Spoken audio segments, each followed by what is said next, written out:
before there is if you took that roll cage out, it's a beautiful looking motor, absolutely. Such and here's the Austin Healey Sprite of Josh Dovey, I think, just going through.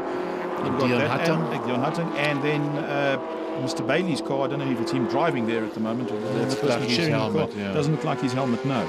But because Alan Bailey sits a lot lower down the car, we haven't got his name. Whoever's driving the car. 31 is the Nomad, another good-looking motor car from the UK, and it flies. Not something we see very often. And we've got an unfortunate retirement, Roger. I think he needs to get off to Fiat Health in that motor car. Right, here's Colin Frost doing well in his race. He's come up from his good position. Here he is for his pit stop. 3 minutes seems like a lifetime. And because of the fluid in the circuit, a couple of cars around the place. Safety car comes up, they start lining up. The leader has got behind the safety car. And the clever boys have all ducked into the pits to take their 3-minute stop during the safety car intervention, which does always help with the overall result. And that classic looking Austin Healey's really a beautiful looking motor car. Right, Peter Bailey's in as well. Quick check on the wheels. His son Greg Bailey opening the door, talking to his dad on the radio so he can see what's happening. And a clever move, that one, Franz. I mean, there's the safety car using that for their 3-minute pit stop and back into the race. Dion Hutton comes in, little Triumph. Nice looking car, that Triumph. In Triumphs over the years always gave a good performance. The leader still on the circuit is Peter Lindenberg. Racing's going on. Ross Lazarus behind him. There's David Piper on the circuit as well, and Mike English. They came out together. Mike English very much involved in this historic car movement, also at Silverstone in the UK. And that Ferrari still sounds magnificent. Right, so there's 1 and 2. It's Lindenberg and it's Ross Lazarus at the moment, both in the Jimmy Price cars. And here's the Duncan McLaren going the inside of David Piper. Or David Piper going around the outside, whichever way you need to look at it. Yeah. And just hovering there is that classic-looking Austin Healey of Mike Knight staying right there with him. But things are settling down there. They've gone quite a long way in this race. We've had the safety car out. The clever ones have been in there for their pit stop. And as we say, 3 minutes a long time, mate. But Bailey's got his one done. Out he goes. I think as his son gets into driving. Minshaw's car's in. There was Greg Bailey going out there. I think Minshaw's in there now. And Irving Laidlaw's got out of his Porsche 904. There's 28, the Daytona car. Safely through the corner this time. No spinning this time as Alan Bailey goes through. Spelled differently to our Peter Bailey. Here he comes. So keeping that little Lotus 23. And just shows how that Lotus 23 can give an account for itself under these sort of circumstances. And the Wade Wharton Hood car heading all the way down to turn 2. Let's see how they manage to negotiate this particular corner. Yeah, they're giving a good account of themselves. They're staying in there, boy. And I tell you, Howard Donnell comes through in the Marcus. Roger Pierce out in the circuit. He won't be in the pits again. And it's Alan Eustace. Some of the cars joining from the pits. I think it's Frank Oresco or maybe Rodney Green. No, it is Rodney Green. Nicely driven dart. I mean, those darts really give a good account of themselves. They're great handlers too. There seems to be no limit to their speed through corners. And here we have Leroy Poulter just moving out of the pits in the car he's sharing with Mike Altona. And if there's somebody that can carry the corner speed, it's going to be Leroy. He's going to show how fast a person really can go with it. As a world karting champion, European karting champion, having a production car champion, here goes the... that'll be the other car. That's the Boswell's got into that car with Chris Wilson, Alex Boswell. Peter Lindenberg comes in for his change. Mike Knight is changing his car. I don't know who drives with him there. Russello's got into that car. And as we say, that's one quick car. I think we called him Mike English a little bit earlier. Oh dear, the Duncan car's out. That's a pity. Could have been a bit of overheating there. There's the big V8 engine in the back of that McLaren, one of the original McLarens. Right, so they've been going for half an hour now, and it's Peter Bailey still in second. Colin Frost has moved up. There, the bankers, the Standard Bank boys, are still going strong, still in the picture, lying 9th, 10th, around about there. Keeping it together. It's Marius Waite behind the wheel now. I think he's taken over from Peter Wharton up to no good. Definitely a change of drivers. Definitely change of drivers, because you can see he's now going right off. The more junior person in the bank has taken over, and he's still struggling to get to grips with the car, Richard. And as you said earlier, it's built like a tank. It can take punishment, that car. Brian Cook's there in the Mustang. Here's the Irvin Laidlaw car. John Burden, the yellow XA 140. Alex Boswell in the little McLaren, a real beauty, and it does well, by the way. It just keeps going. Always in the results, that motor car. Everywhere you go. No, it doesn't break. I've never seen that car stop. No. Maybe I shouldn't say that's a commentator's curse, but I've never seen that car stop at one of the race meetings that I've been to. Lost Lazarus gets past John Bird. I must say one thing about that 904 Porsche of Laidlaw's. That's one of the early ones that they made out of fiberglass, actually. Yeah, it was one of the, I think close to say it was the start of Porsche actually building sports cars, which eventually which weren't ended inverted road the cars. GT1, yeah. Yeah, the colour scheme I'm not mad about, I must be honest. I think a Porsche should be silver or white, actually. Leroy Poulter giving it stick there in the dart. You can just see the attitude of the car change as you have an experienced driver like that behind the wheel. He can certainly pedal. There's a hand coming up in that... saying go that way. I don't think it was a middle finger. He was saying go that way. So giving them a middle finger because they're coming past. So Colin Frost is starting to make his presence felt there. There's the Alex Boswell car, the Chris Wilson McLaren, looking very nice behind the Laidlaw Porsche. The traffic jam starting to develop over here with Andre de Kock in the McLaren and the Porsche, and of course Ros Lazarus is trying to get through the slower traffic. Howard Nell in the Marcus, and Brian Cook once again busy running. He's always there. He's just keeping it together. You know, I mean, 26 cars, 27 cars starting this race. This circuit is busy. And here in the front, you're just passing motor cars of all different speeds and cultures and that type of thing. But the crowd that's packed in, they've really enjoyed that, France. It's been a wonderful day. Right, Brian Cook. And you've got poor Ros Lazarus trying to find his way around as these guys fan out and try and overtake one another. He's got to try and find the hole through there. And that's also a skill you need to learn as an endurance race driver. You need to be able to know when you can overtake and can't overtake. Leading cars are lapping here at 1 minute 10. Mr. Bailey has done something. That brakes. He's just made it round the corner. Frost moves up now. He'll moving up to third spot. But he's done well. He's coming from way down in the pack, and Colin Frost has just slowly picked him off and he's up to third. Here he comes with Bailey in his tail. He's got going again in a big way. And Bailey, in fact, is leading this race. There's 1 and 2 with Lindenberg second. It all to do with pit stops and when they stop. And the big scoops at the back of the one. That's different to the other GT4s. He's put skittish there too, I think, to cool the back brakes and gearboxes and oil coolers and all sorts of things. Isn't that a beauty? And it's got that little bubble on the roof. They call those the GT42s there.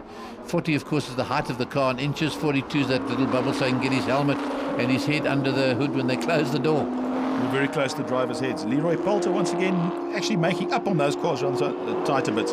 Roger Pierce attempting to overtake John Bird. And those two cars are actually going for the index. You know, it's Pierce and Bird going for the index. Right, Colin Frost is in there. And Bailey slowing, and we've got a new leader. Lindenberg's back in the front. No, it's definitely wrong. Something wrong with the brakes. Peter has a problem. Yeah, he's cruising the car, which is a pity because he was leading that race. He's done well with those cars. They export those cars, by the way, all over the world, to Australia, to America. Well, that car of Peter's has done 3 years of racing, Roger, 3 or 4 seasons of racing, so it's done a lot of work, that motor car. Rousselot in the Healy's right in there. We've got Eustace de Kock car going around that dart. Really, he's going so well, that dart. They race him in 9-hour races. They race them all over the place. And they just keep on going, Roger. They do. They're fantastic. And here's Bailey coming in. Let's see if we can deduce what's happened. But I think this is a CV joint failure, Roger. I mean, you can see the guys immediately. See, he thinks he's got a flat wheel. That's why they're standing ready. He told them he's got a flat wheel. There we go. CV's off. You can see there's broken the CV. Okay. So it's pity Peter Bailey out there was leading the race and being threatened there by Peter Lindenberg. And we've just got 8 minutes to go. There's the leader coming. I'm sure Bailey's going to get out there and just try and finish. So he picks up the points for somewhere up in the top 10 or so. There goes the leader. He's got it all in hand. Keith van Heerden's D-Type. It's another beauty. Wonderful car. He races it all across the country as well in historic races, Roger. And it's great to see that car out on the circuit. And when you open the bonnet, man, it's that nice big mill there. You just see that lump of wonderful iron. Alan Bailey is in, Francois, he's fourth at the moment. And we've got the bankers. Wait is at the Marius Wait is at the wheel of that car number 28, the Detroit Daytona. It's a nice looking motor car. That really is very good. They've sold those all over the world too. As Irvin Laidlaw goes off at the top of the circuit. Don't want to hurt that wonderful Porsche, but Marshall running up to him. I wonder what happened over there. Okay, it's Leroy Poulter coming through. Alan Bailey, Roger Pierce saying no, that's my corner with his slightly smoking MG, which is not serious, obviously. I think he'll lose. Yeah, and then Marius Wait also busy working his way through there with the power of the V8. You can hear this thing. Oh, that wonderful grunt as it comes up the hill. So you know you're driving a big motor car, big engine there. Oh, it is smoking a Pierce car. I think he's lost out in the index there. He's losing time there to the likes of John Bird, and that car, that Jaguar, just keeps going as well. You know, these MGs handle as well, Roger. You've got the power in the Daytona, but you can see that he just can't get past the MG at that point. The minute he gets a bit of straight line, he can hoof those V8. There he goes. Right, it's the last lap they're going into now. We've got Peter Lindenberg in the lead. Here he comes. He's got a couple of corners to go. He's halfway around the last lap at that point there, 1.2 kilometers around the Zwartkops International Raceway. It's been wonderful racing this Castrol South African TT's really brought the best out, and all the drama that you get with basically a long distance race. Here he is in the inside of Brian Cook. Sounds glorious. It sounds like a GT40 should sound, I've got to say. It's V8, the scream of the gearbox. Apparently had a problem with the gearbox early in the week while practicing, and managed to change the box and get it repaired. It would have been a great pity if he hadn't been able to make the race. Well, he's done well in these last 3 endurance races we had around the country. Henny de Beer gives you the flag. Peter Lindenberg wins it. He wins it by 22 seconds, in fact, ahead there of Ross Lazarus. Here he comes in second, entered by his father Colin Lazarus from Lazarus Motors in Centurion. Coming up in the bankers there on Marius Waite. Peter Wharton-Hood had the car at the beginning of the race. Here he comes again, as you say, nice big lazy pound, big pound that car as they come down to the last corner. Alan Bailey goes a wee bit wide. Here he is in 4th spot, Alan Bailey. What a performance. And history making there. South African built GT40 Fords are 1, 2 and 3 fantastic. Also mentioned that Roger Pierce won Class E in the MG, and the index of performance was won by John Bird in the XK140. Well done, Peter. You're having a very good run.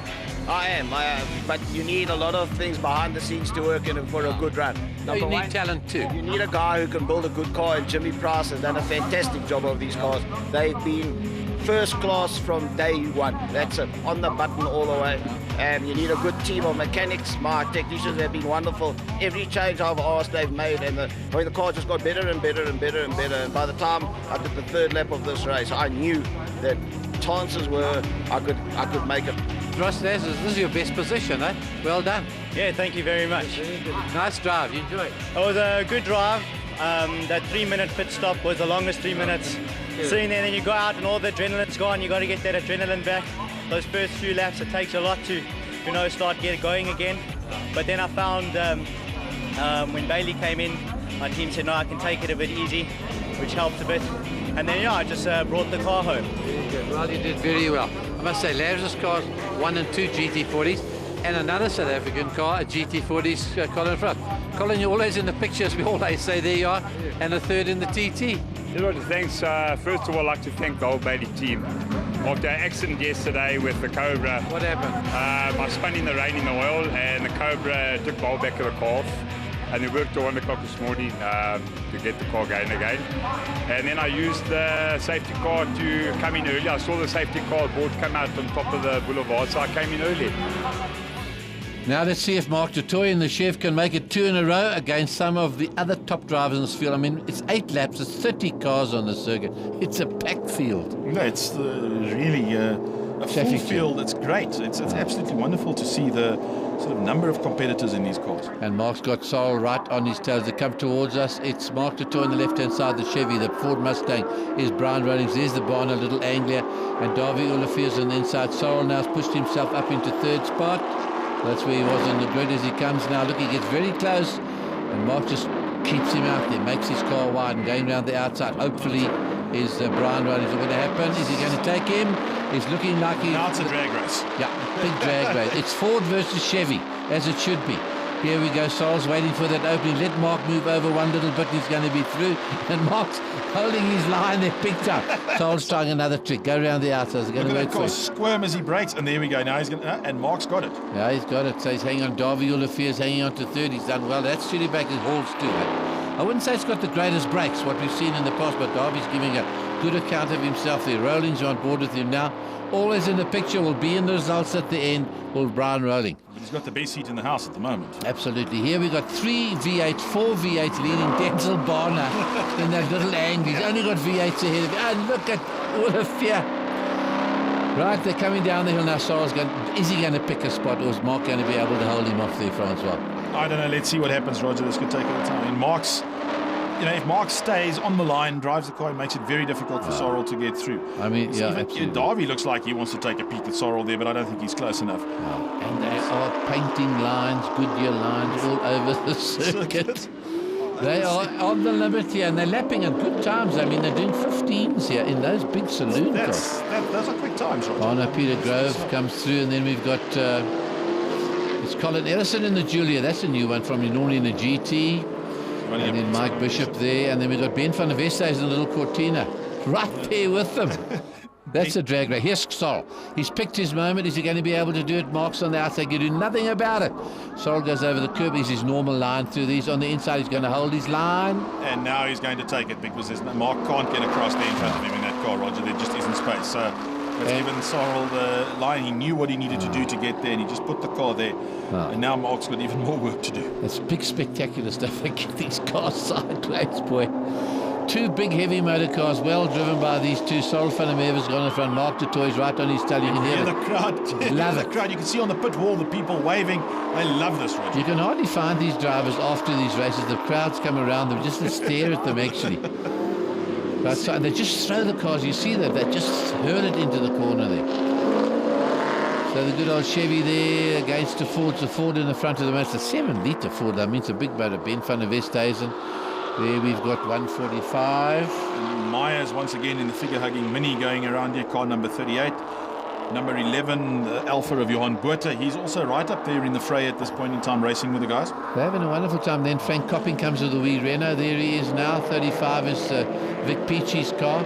How many cars has he got? Alphas of all types. Well, I don't like a peach, Roger. They grow on trees, by the way. But Alphas, wherever you go in the country, there's always Alphas racing. And give me, oh dear, Darby's got troubles with the brakes by the look of it. Something happened there. Something broke. They didn't look too happy. No, he's gone off the track. There he is. He's gone off the circuit, the top of the circuit. Something's happened. Well, he gave a good account of himself in that studio, but that's for sure. Not too many people have seen studs. We've got a lap and a half to go. We're talking about 5Ks to go in this race. And this is it. No, now we've got 2.4 Ks. Has Mark got an answer to Sorrel van der Merwe, who happens to be making that car, which is wide, even wider. Correct. And you can see him squirming on the brakes. So his brakes at this point in time, I think, are getting a bit hot. When the tyres and the brakes get hot in this car, the times actually start coming down. You know, you can see during the race, Sorrel's quickest time was actually set in race 4, in lap 4. After that, the time definitely starts falling. And he's got Mark's time as well. Now look at the traffic. This could change things that come through. We've got Brian Rowlands in 3rd. Denzel Bonner is in 4th spot in that. I mean, that's just incredible. What I find remarkable, though, Roger, is the drivers. A lot of the discipline of the drivers actually pointing and saying, "Go that way," go on that side. So it shows the guys use their rearview mirrors, and in this kind of racing, it's actually necessary when you. I would say I wouldn't look in my rearview mirror. I just hear those V8s coming, and I would get out the way. Never mind, pass me on the side. Just get out of the way as they arrive. There's Patrick Geary in the little quick round the corner too. That, as we said, had Carabinieri. He used to have a blue light. And Mark's trying to get up the inside here. He is too. And no touching, That was lucky. In all that traffic too, they're trying to find their way through here. They come. It's got Patrick Geary saying, "Go that way." Sorrel's got to stay on the inside. This is not the ideal lines. He comes down the front, and Mark's right on his tail. There's nothing in it as they're going to come to the line, and it's going to be Sorrel in the Ford. Mark du Toit second, 0.3 of a second behind him.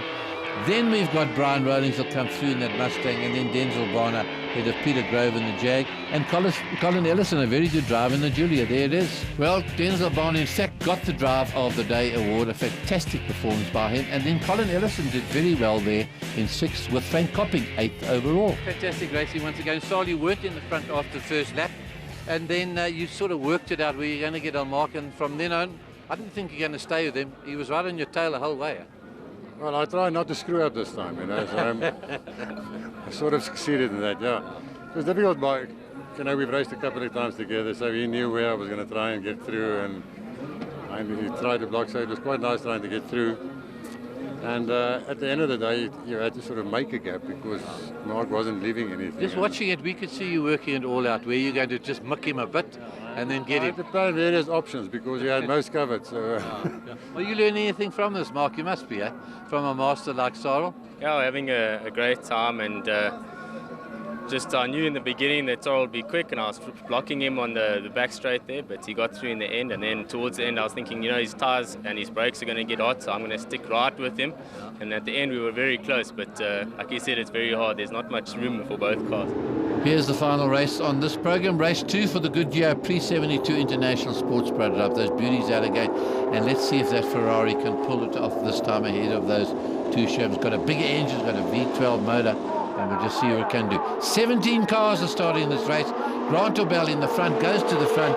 Jonathan du Toit in his tail, and Irvin Laidlaw, and that screaming Ferrari is just behind him. Carl Pinaar just behind Colin Frost, who's just behind Stephen Dick in Colin's other car. It's amazing. Colin Frost had 3 cars here at this race meeting. He's driven 2 and Stephen Dick drives the other one. That's great. That's real enthusiasm. And this Camaro, Carl Pinaar builds the V8 cars as well, and he drives it well, shares cars with Henry Grunwald. They built that little B8 Chevron of Brian Cook's. As they come towards us, it's still, well, he's putting his nose in there, is Laidlaw. He's got 2 chevrons to worry about. He's neck and neck as they go up the hill. Is he going to get second from Jonathan du Toit? Gee, look at the speed there, right? Never mind get second from Jonathan du Toit. Jonathan going for the front, going around the outside, getting away from the Ferrari. Ferrari looks good. It's actually a Formula 1 car. They put a sports car body on that one. Gee, are they using all the road or what? This is furious stuff, Francois. No, it really is, Roger. And I mean, the Ferrari, I think, is the quicker of the cars, but he has to try and find his way past the 2 guys that are actually having the major dice. I mean, he's driving on the curb there. Look at that. That's close to touching as he squirms through. As they come through. And these cars, let's face it, are something like 38 years old and still going and putting up today's times. I mean, they're going around in 5s, maybe a little bit faster before the end of this race. At this pace, Stephen Dick in the load, another beauty. Colin Frost comes through. And then we got the magenta Porsche of John Grieve. He really is an enthusiast, always out in action. And Carl Pinaar just behind him. And you see in the distance.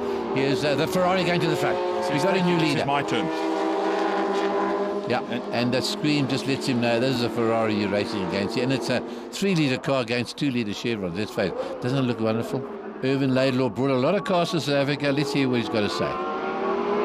We raced them very seriously in Europe and at the Ferrari Historic Challenge, and now it's good to take it out here. Wonderful. What other races do you do overseas? Do you do a championship? I do the Masters Championships in Europe, and I do the Masters and the Shell Ferrari Historic. Now, what do you do, I mean, to maintain the car? Do you get parts from Ferrari? You've got to make everything? No, you've got to make everything. No, nothing at all is available. Absolutely nothing.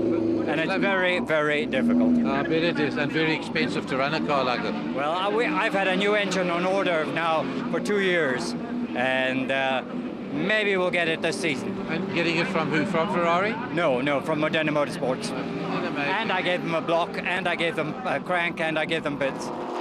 Really enthusiasts, these guys, and as I say, they race all over the world. Right, here we come now. It's packed with Grant Obel in the front. He's pushed his way through. Not much of this race left. And Irvin Laidlaw is really starting to give. He's done 1 minute and 3 around the circuit. That is flying around here. And that, Roger, is really very quick. I mean, there are very few cars racing in South Africa at the moment, currently in our national series, that actually get down to those sort of times. Absolutely. Well, it's not over yet. He's right on his tail. He can find a place. He's got the legs, no doubt. That Ferrari's got power. I think the more nimble probably Chevron B16's got. Right, 14 coming down the road. Is that the Lyle car there? No, that's Roy Joyce in Lyle V8. V8. That's correct, yes. And isn't that a beauty? Looks like a Lola too. Haven't seen too much of that motor car, but he's certainly giving a good account of himself. We've seen that a few times with a few cars. And there comes the Wilson car just behind, and 22 Oliver Delay. Locally made Porsche. Correct. Oliver had a bit of a hassle in the first race, Roger, so he started way back in this race and starting to work his way through. That car actually has a 962 motor in it. There can't be too many of those in the world. No, they can't. I think of that particular model of the motor, there are only about 4 or 5 built. So he actually has a very rare engine in that car. And should he be racing it? I mean, it's a gem, really, if you think about it. Anyway, the 962 was made longer there for the American racing. Get your feet behind the line of the axles. Over the 956 for America, they tried to ban the whole thing. Right, we've got a Bell under threat there from Irvin Laidlaw. He's starting to see lines around the corner. He sees where Grant Bell goes. See that Ferrari sort of, listen to it. And actually, oh man, he must have missed a gear change or something. Yeah, no, I mean, he just been screaming past. John Grieve, Delay, and there's Carl Pinaar on the Camaro. Yeah, because John Grieve and Carl Pinaar have had a race-long dice here, Roger, which we haven't seen too much of.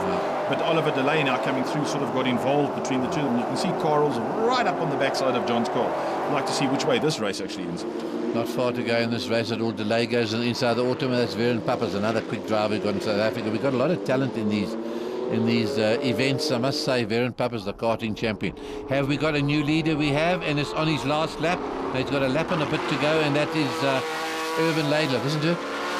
Oh man, it just sounds too beautiful. It actually pierces through your ears when it comes past you. He's coming up on the McLaren and the Lyle. Yep. Let's just see what happens as they go through. Oops, the Lyle goes sideways. McLaren goes, and oh no, he's got nowhere to go. Ouch. Can you believe it? In that 3-1-2, he's gone into the wall. Wow, and he just had a lap to do. He's going to start his last lap. Oh, that car's terminally damaged there. No, he's not going to finish. I think the major damage, Roger, really is the left rear upright broke. And that's unfortunate. The front damage isn't too serious. We never thought that would happen on this tour. Anyway, that's going to give the win to Grant Bell, unchallenged almost in front. Jonathan is a little bit further back. Here it is again. The Lyle V8 is there. Maybe a bit slippery there, a bit of a twitchy car.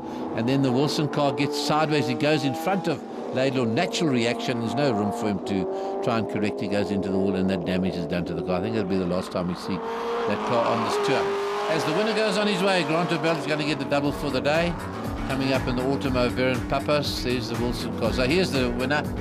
It's going to be Grant Bell, and in fact Jerry Van Sale is in a B19 Chevron. So Chevron's 1 and 2 again, and third Chevron is going to be Jonathan du Toit. So we've actually had this is a bit of a Chevron whitewash, if you could call it that. It is. There they are. Colin Frost, a very good fourth in that Porsche. You got the best prepared car trophy for that car. Stephen Dick in the Lowland, Oliver Delay, nice to see him there in the Porsche 917. Right, here we are, winner of the International Sports Prototype. A double for you today, but it wasn't all going your way, eh? No, we flipped the second one. It was just by chance, but no, that Ferrari is just too quick. It is quick, eh? I think he's got better as the day goes on. He sort of has got the hang of this track. Yeah, he's got his head around it. He's just whacking out some awesome lap times, and that thing's got legs. We don't have him on the legs. We got him on the corners, but down that straight just kills us. And then his legs let him down on the last corner. I don't even see it happen, but I heard about it. I'm quite pleased that it did, to be honest. It's a nice double. Whenever you come out in that B16, you win. So well done there, Grant. Yeah, thanks, Roger. Here's a man we don't see too much of, Kerry Van Zyl. Well, where do you go? Where do you go all year, Kerry? Roger, just too much work, unfortunately. Work gets in the pot of play, yeah, absolutely. So these cars just go on and on. They're fantastic performers. They're absolute wonderful cars, great for crowd entertainment, and almost as fast as some of the real big metal out there, particularly when driven by a man like this.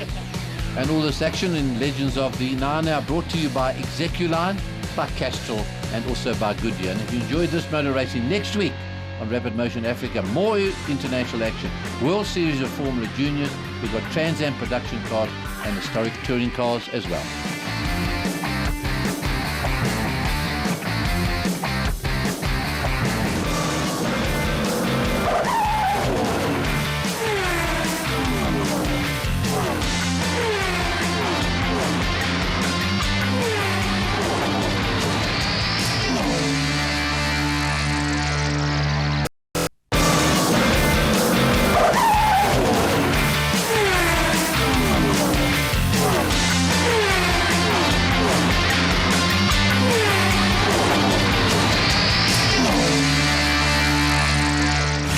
Rapid Motion Africa. This week we bring you the second program covering the international historic Legends of the Nine-Hour race meeting at the Zwartkops Raceway. And coverage of the 6 events that make up this program is thanks to support given by Execuline, Castrol, Goodyear and Car Magazine. Perfect day for motorsport after days and days of thunderstorms and flood in Gauteng. Just a light breeze to cool the place down. And 60 international cars have been brought to Zwartkops from all over the world. There are 30 single-seaters from the late 50s and 60s who are actually the backbone of Formula One Grand Prix race in those days. You see the front-engine cars and the rear-engine racing cars that change the look of competition single-seaters forever. A unique historic BMW in its original livery is the Tony Viana 745 BMW, owned and raced by Paolo Cavalieri, who you see shares the front row of this grid for the historic production cars in classes A through to D, with Uli Sani in another famous BM. And then come a host of Fords, as you see, Alphas, Renaults and Volkswagens. 28 competitors in all in the pre-84 historic production classes A to D. They're ready to go. Lights go off. Uli Sani in the left gets the jump on Paolo Cavalieri, and we are in business, and it's great to see them in action, Francois. Wonderful, nice to see Josh Broom in the black Ford Escort. They're really trying in that Zach Speed replica. Colin Clay in his well-known Golf, trying to get around the outside. You've got Alan Green in there, Philip Pantazis. You've got everybody, Cindy Evans, Finney, just looking at the whole crowd of people that are actually racing. And Philip goes a bit wide onto the grass there. Alan gives him some space, and they're back on the track. Uli Sani from BMW's got that Batmobile up front. These are all 3.5-litre BMs, or the two cars in front are. With Paolo Cavalieri, of course, the Winfield BMW is famous, as we said, with Tony Viana. Was not supposed to race that car. They were supposed to put it in the garage and not race it. Of course, they ignored that. Of course, that's what happens, Roger, and you do that and then you get the car going. You do, and he did very well and won lots of races and championships. Josh Broom is sending that car. Look, whoa! But let's hear from Paolo Cavalieri about his unique 745 BMW. It's the only 7 Series in the world that's raced. The reason was for homologation purposes. It was the last year of Group 1 racing, in which you were a very key player as well with Alfa Romeo. In those days was the V6 3 litres and the Sierra XR8s. And the only 24-valve engine that Tony could get his hands on that was available for homologation was in a 7 Series. So BMW South Africa sneaked the 745 across to him, and he won the championship. So it's a fantastic story. I love the word sneaked it over to you.